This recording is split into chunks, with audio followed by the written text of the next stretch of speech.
The man I love is about to marry someone else and I, a White House secretary, just drafted the approval paperwork. I watched the love of my life promise forever to someone else, and I was the one who typed up the damn permission slip. The irony burned deeper than any heartbreak. I, Elijah Moore, Omega and senior policy assistant in the West Wing, just spent the last 48 hours formatting every line of Major Grant Walker's state-sanctioned engagement to Senator Callahan's daughter. America's sweetheart union, they called it. History in the making. To me, it was a gut punch in Times New Roman. You see, Grant wasn't just some distant alpha hero to me.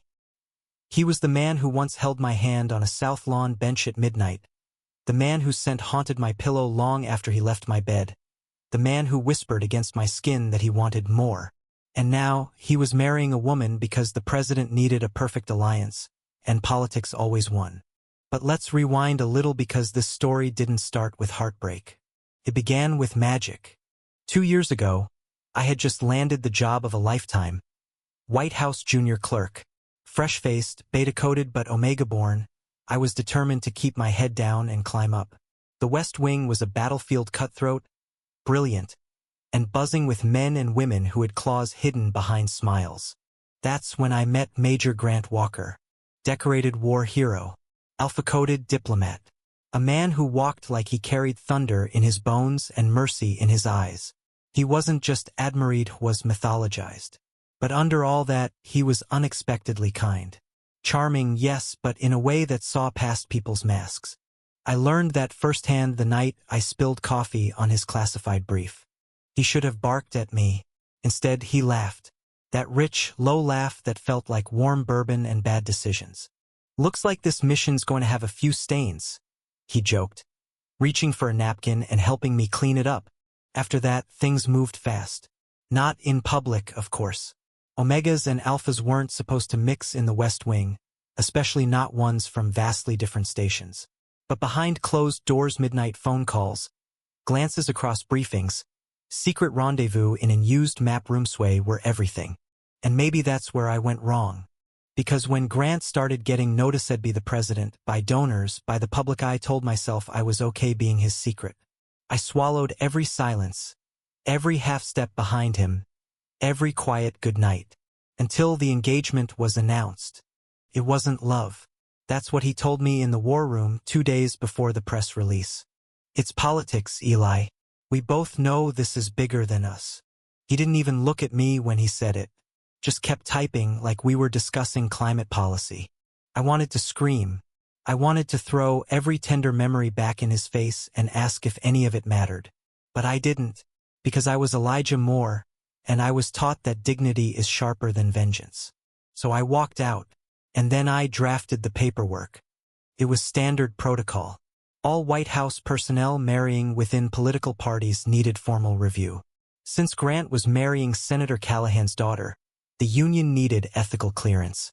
And somehow, out of all the staffers, the memo landed on my desk. I stared at the form for 20 minutes, wondering if the universe was cruel or just bored. Then I typed. Every word was a knife. Major Grant Walker and Miss Caroline Callahan meet all criteria for public and political union. No ethical conflicts identified. The Office of National Security sees no reason to object to the engagement. Signed, Elijah Moore, Senior Policy Assistant, Office of Public Affairs. The moment I sent it, I felt like I had signed away a part of my soul.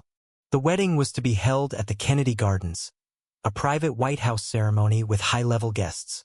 I wasn't invited, obviously, but I still went, staying hidden behind marble columns, watching from a distance like a ghost. And there he was, in dress blues, medals gleaming, standing beside a woman who didn't know the way he liked his coffee or how he cried after his first combat tour. A woman who didn't know he sleep-talked in French or that he had a scar on his ribs from a dog rescue in Kabul. But she was perfect on paper. The right bloodline, the right party, the right narrative. He smiled at her. God, he smiled. I turned away before the vows. I made it down the hallway to the Roosevelt room before the sob caught in my throat. My fingers trembled as I touched the edge of the table where we used to sit late at night, whispering dreams. Don't cry here, I whispered to myself. You're a White House man. You hold it together. But dignity has a limit. I was about to leave when I heard footsteps. Heavy, urgent. Elijah. I turned and there he was. Grant. Breathless. Alone. What are you doing here? I asked, trying to harden my voice.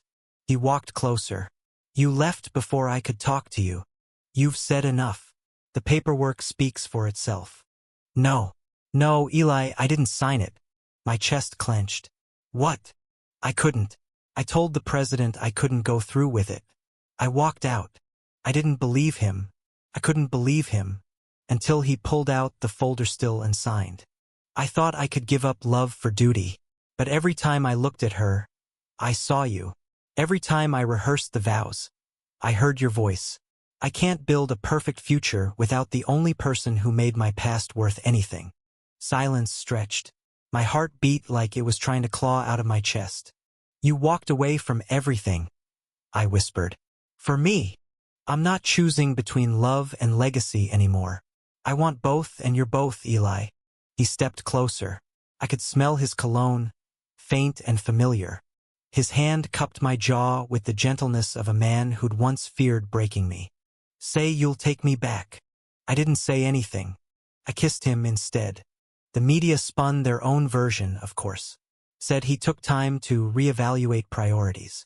Caroline issued a classy statement, and her father got a cabinet seat in exchange. Politics moved on, as it always does. But we, Grant and I, we stayed. There's a new law now, one I helped write. It protects relationships within the federal workplace, especially between consenting adults of any designation. They called it the Walker-Moore Amendment. Fitting. Because for the first time in the city of masks and deals and carefully written fictions who chose truth. And that truth, against all odds, was love. Thank you for listening. If you find it interesting, please like and subscribe to follow the next stories.